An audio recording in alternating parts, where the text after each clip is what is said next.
$120 million worth of weapons. President Donald Trump has also lashed out at France for refusing to allow military supply flights destined for Israel to cross into its airspace. While Switzerland isn't a NATO member, Spain and France are. And this all comes as US Secretary of State Marco Rubio has warned Washington will re-examine the value of the alliance once the war is over. Israel's Defense Minister Israel Katz says homes in southern Lebanon will be demolished and hundreds of thousands of displaced Lebanese won't be allowed to return as his military continues to occupy the area. Around 600,000 Lebanese have been displaced from their homes south of the Litani River since Israel's war with Hezbollah began on March the 2nd. The river lies around 30 kilometers from the border with Israel. Katz says the Israeli military will continue to occupy the area even after the war ends to ensure the security of people in northern Israel.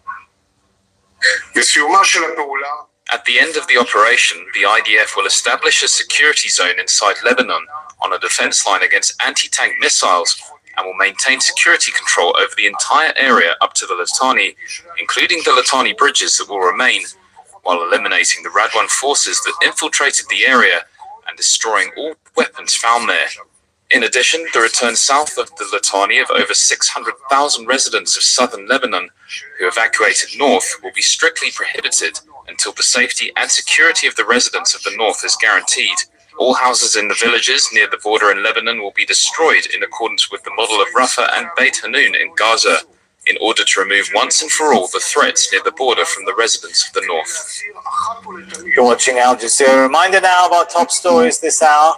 Iran's foreign minister has told Al Jazeera he's received direct messages from Trump's special envoy Steve Witkoff. He says that does not mean Iran is in negotiations with the US. In an exclusive interview, Abbas Araghchi confirmed messages have been exchanged with the US, either directly or through regional friends. He says no decision has been made regarding negotiations and has reiterated Tehran's position on ending the war. The United States insists it's pursuing peace with Iran, but through a strategy of, quote, negotiating with bombs. Attacks have continued across Iran. The US military bombed what's reported to have been a major underground missile and ammunition storage facility in Isfahan. Iran also carried out attacks on Israel. In Tel Aviv, 9 people were injured by falling debris from missile interceptions. Large plumes of black smoke could be seen across the city. Let's go live now to Washington, D.C. for our regular segment from the U.S. Capitol, bringing you deeper insight into the debates shaping America and the world.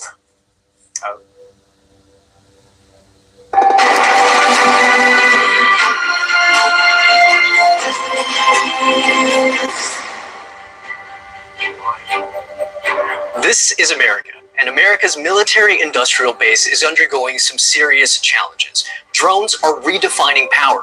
They're making conflict cheaper, and they are forcing the United States to rethink a lot of things. So what does this moment mean for the future of American dominance and military leadership? And who's adapting the fastest to this new type of war? I'll be back later in the program with more on that. But first, Anna Burns-Francis. Thanks, Manny. America's in the business of making money, and when it comes to defense, it's a multi-billion-dollar business. In a moment, we'll be joined by our correspondent, Richard Gaisford, who's live for us at the National Mall in Washington, D.C. The nation's capital is the epicenter of America's defense spending. Not only is it the home of federal funding, of course, it also plays host to the lobbyists and power brokers who drive the DC agenda when it comes to wartime spending, and with full support from the administration. Our defense industrial base is more vibrant today than it's been since World War II and growing rapidly. Contrast that with Iran, whose defense industrial base is nearly completely destroyed. Their ability to reconstitute the weapons of war they're using now that they're hiding in underground facilities and attriting over time, their ability to rebuild that is negligible. And I think that contrast is an enduring legacy of this as well. A vibrant defense industrial base, that's one way to describe it. America has fought 5 major wars since 1945. Only the 1991 Gulf War was a clear success.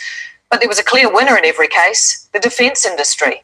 During the Afghanistan war, stocks of the 5 largest defence contractors outperformed the S&P 500 by more than 50%. War is just politics by other means. But if the US is going to learn from its history of warfare, the lesson so far is that the conflict with Iran is going to cost a lot of money, and the losers won't be those making the weapons. Let's go now to our correspondent, Richard Gaisford, who's live for us at the Washington Mall in DC. Richard, paint us a picture, if you can, of the current spending on these big defence contractors as it stands at the moment.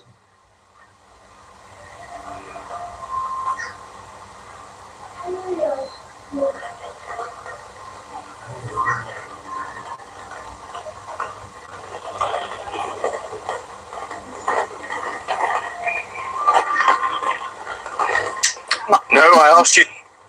Well, it's a significant contribution being made to the US economy by the defense industry. So the last figures we have are for 2024, and that showed that they generated somewhere near $1 trillion. The US government puts about 10% of its annual federal budget into defense. That in turn helps support some 2 million jobs, most of them pretty highly skilled, highly paid. You can understand why, Anna, the senators and the congressmen and women are so desperately keen to keep these jobs in their regions. And these are the people that General Dan Kane was talking to today, and what really felt like a wartime message to evoke a wartime spirit.